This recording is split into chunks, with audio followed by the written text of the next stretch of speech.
ఏ ఏ విషయముల ద్వారా విస్తరింపజేశాడు? దేవుడు వారిని ఏ ఏ విషయముల ద్వారా, లేకపోతే దేవుడు వారిని ఎలాగూ విస్తరింపజేశాడు? ఇది నా రోజు అంశం.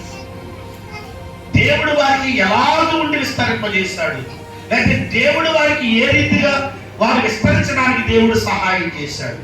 కనుక జాగ్రత్తగా దేవుని మాటలు కొడతారు. దేవుడు ఆయన ప్రజలను విడిచిపెట్టేవాడు కాదు. ఎవరు తన పిల్లలను విస్తరించకుండా శ్రమ పెట్టి ఇబ్బందులు పాలు చేయాలనుకున్నా దేవుడు మాత్రము విస్తరింప చేస్తూనే ఉంటాడు. దేవుడు మాత్రం ఆశీర్వదిస్తూనే ఉంటాడు. ఎందుకంటే అది ఆయన చేసే పని. దేవునికి స్తోత్రం. అపవాది పని అణిచివేయడము, దేవుని పని విస్తరింపచేయడం. ఎలాగ విస్తరింపజేశాడు అంటే ప్రియులారా చూడండి, ఎలాగ విస్తరింపజేశాడు. మొదటి మాట ద్వితీయోపదేశ కాండం 28వ అధ్యాయం 63వ వచనం. దేవుడు తన ప్రజలు ఎలాగ విస్తరింపజేశాడంట? మేలు చేయించు. చెప్పండి. ఐగుప్తులైతే కీడు చేస్తున్నారు. వాళ్ళకి ఏం చేస్తున్నారండి? కీడు చేస్తున్నారు. కానీ దేవుడు ఏం చేస్తున్నాడు అంటే, మన దేవుడు ఎలాంటి వాడు అంటే కీడును మేలుగా మార్చేవాడు. నేను చెప్పండి. అంటే దేవుని పిల్లల వారు కీడు చేసి అణిచేయాలనుకుంటున్నారు, కానీ దేవుడు మేలు చేసి విస్తరింప చేస్తా ఉన్నాడు. ఈరోజు ప్రియమైన వాళ్ళు, మన శత్రువు మనకి కీడు చేసి మనల్ని ఎంత అణిచివేయాలన్నా, శ్రమపరిచి ఎంత అణిచివేయాలన్నా, ఆ కీడును దేవుడు మేలుగా మార్చి మనల్ని విస్తరింప చేస్తాడు. దేవునికి స్తోత్రం చెప్పండి. బిగ్గరగా చెప్పండి. దేవునికి స్తోత్రం.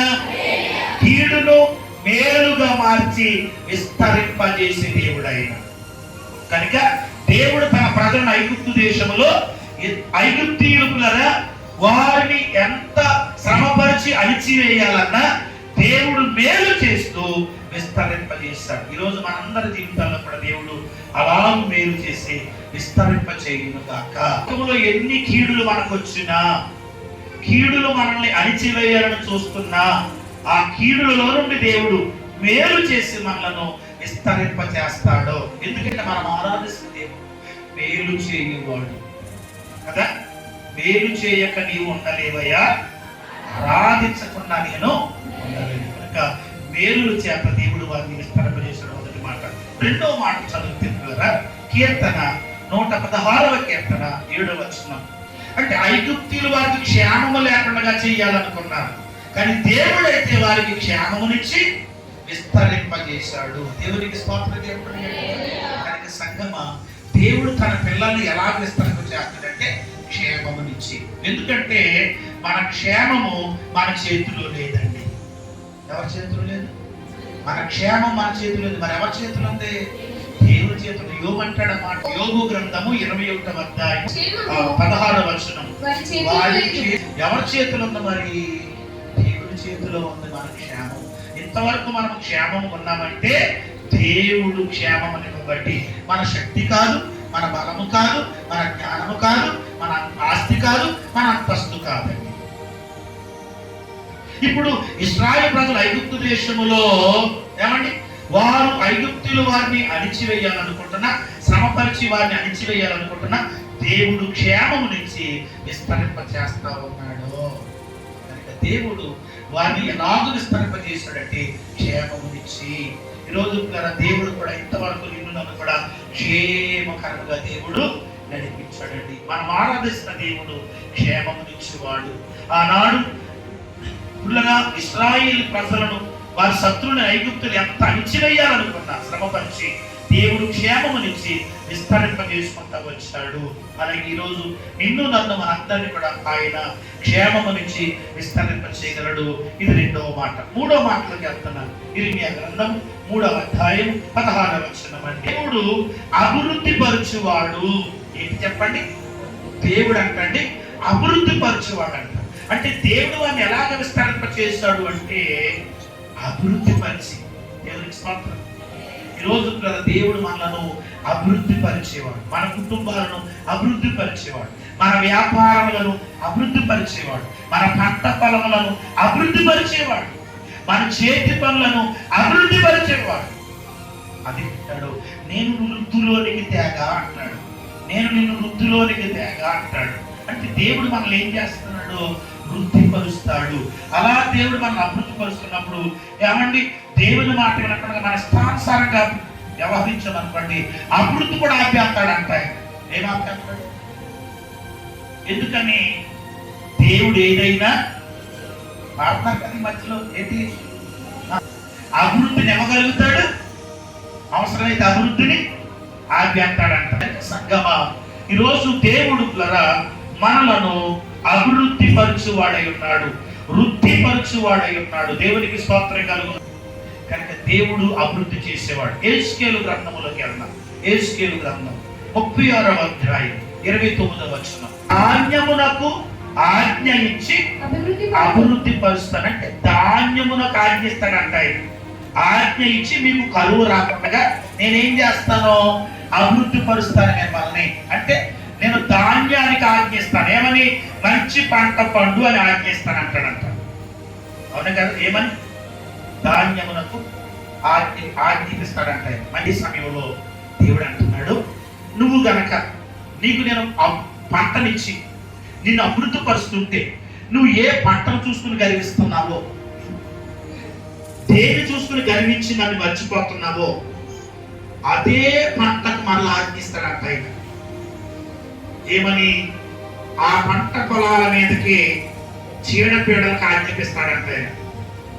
ఆ పంట పొలాల మీదకి చీడపీడలు వచ్చి అప్పుడు ఆ పంట పొలాల పంటనంతా కూడా, అంటే ఈ విశ్వాసి ఏది చూసుకుని గర్విస్తుందో అది గుడ్డ లేకపోతే గేద కదా, లేకపోతే ఇంకా మరొకటి ఏదన్నానా?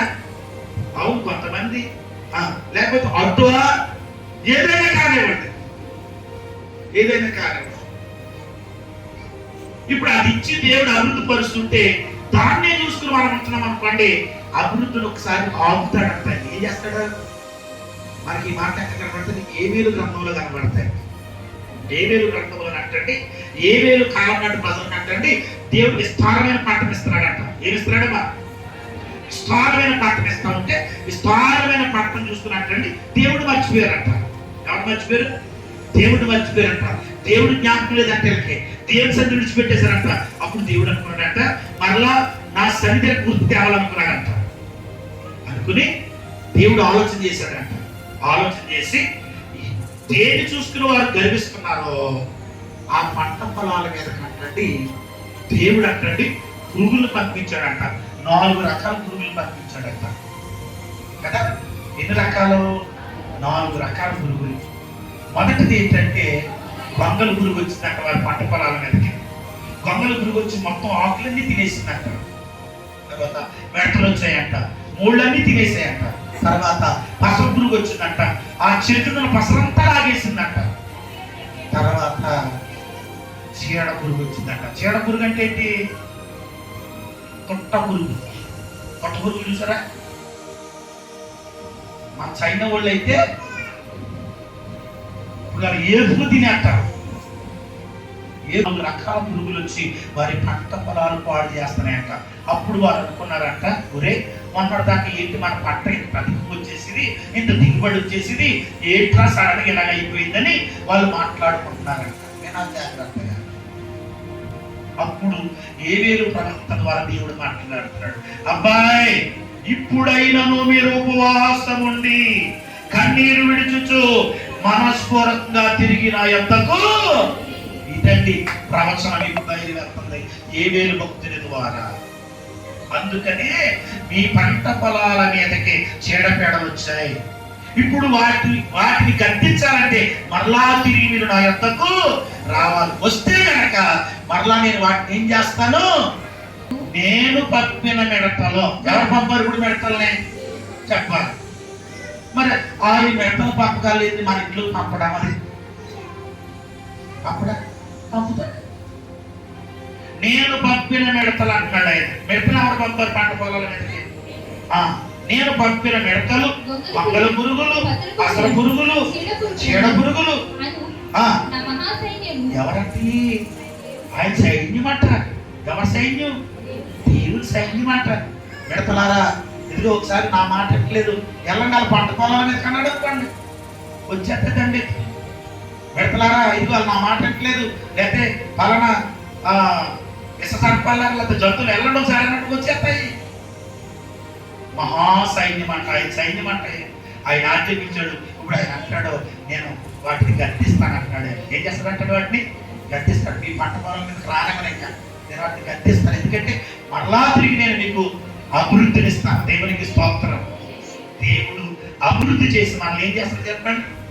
విస్తరింపజేస్తాడు. అంటే ఆనాడు దేవుడి ప్రజలైనటువంటి ఇశ్రాయేలు ఐగుప్తు దేశంలో ఏమంటే ఐగుప్తులు వారిని శ్రమపరిచి వారిని అణిచివేయాలనుకుంటున్న కొలది దేవుడైతే ఇశ్రాయేలు ప్రజలను అభివృద్ధి పరిచి విస్తరింపజేశాడు. ఈరోజు మనం కూడా దేవుడు అలాగా అభివృద్ధి చేసి విస్తరింపచేయును గాక. దేవునికి స్తోత్రం.